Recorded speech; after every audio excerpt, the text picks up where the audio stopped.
आदाब नाजरीन, पेश है खबरें। आइए देखते हैं अहम सुर्खियाँ।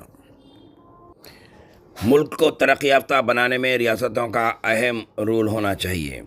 टेक्नोलॉजी और आलमी तब्दीलियों का फ़ायदा उठाने की ज़रूरत है। वज़ीर-ए-आज़म नरेंद्र मोदी ने नीति आयोग की गवर्निंग काउंसिल के इजलास की सदारत करते हुए तकरीर की कि जिसका मकसद है 2047 ईस्वी तक हिंदुस्तान को एक तरक्की याफ्ता मुल्क बनाने का खाका तैयार करना है। लेकिन इस इजलास में उस वक्त तनाज़ा पैदा हो गया जब वज़ीर आला ममता बनर्जी ने उन्हें 5 मिनट में माइक्रोफोन बंद करने पर एहतजाज करते हुए वॉकआउट कर दिया, जबकि इसके मुबाकिल चंद्रबाबू नायडू को 20 मिनट तक बात करने का मौका दिया गया।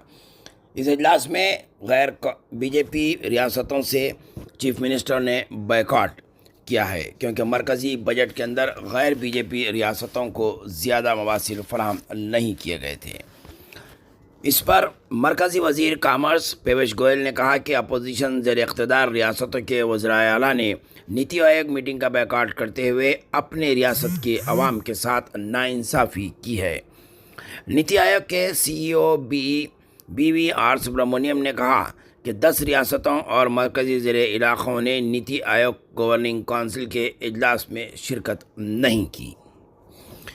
हिंदुस्तानी नज़ाद कमला हारिस, जो मौजूदा नायब सदर अमेरिका है, वो अपने सदारती उम्मीदवार के तौर पर पर्चे नामज़दगी दाखिल कर चुकी हैं।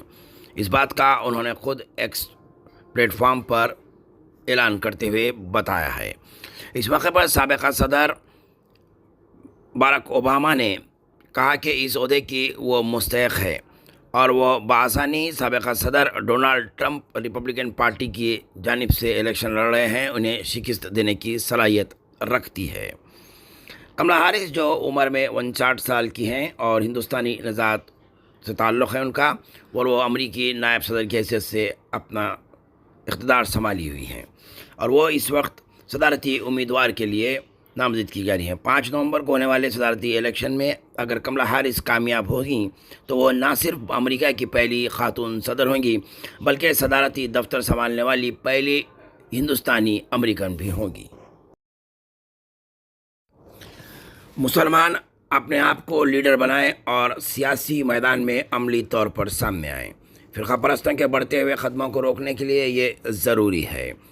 सदर मजलिस बैरिस्टर असदुद्दीन ओवैसी ने ज़िले विकाराबाद के कोडंगल में पार्टी कारकुनों के इजलास से खिताब करते हुए इस बात का इजहार किया।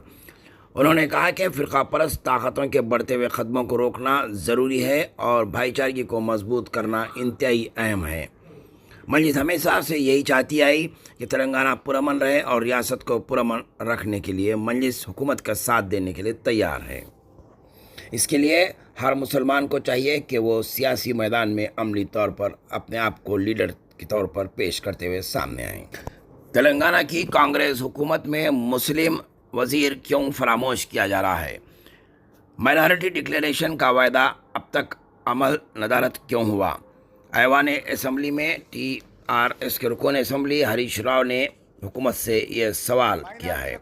उन्होंने कहा है कि जब मरकज़ी हुकूमत में जहां कोई मुस्लिम वज़ीर नहीं है तो उसी के बराबर तेलंगाना में भी आज तक कोई मुस्लिम MLA या MLC नहीं है और ना ही कोई वज़ीर है। उन्होंने कहा कि हुकूमत का अक़लियती बजट 4000 करोड़ का वायदा था, लेकिन बजट में सिर्फ 3000 करोड़ मुख्तस किए गए हैं।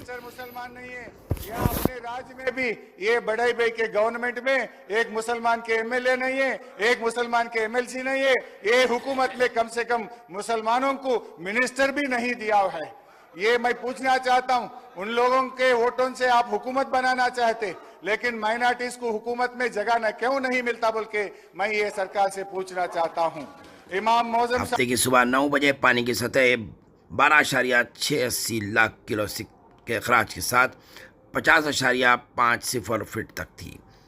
इस लिहाज से दीगर दरियाओं का भी लबरेज होने की इतलाब है और पानी मुसलसिल अखराज किया जा रहा है। अतराफ नशेबी इलाक़ों और देहाती इलाक़ों में बसने वालों को वार्निंग के तौर पर इतलात दी गई हैं कि वो दूर रहें दरियाओं से। पेश थी हैदराबाद एक्सप्रेस की जानिब से ये खुश खास खबरें। आइए हमारे चैनल को देखते रहिए, सब्सक्राइब कीजिए और लाइक कीजिए।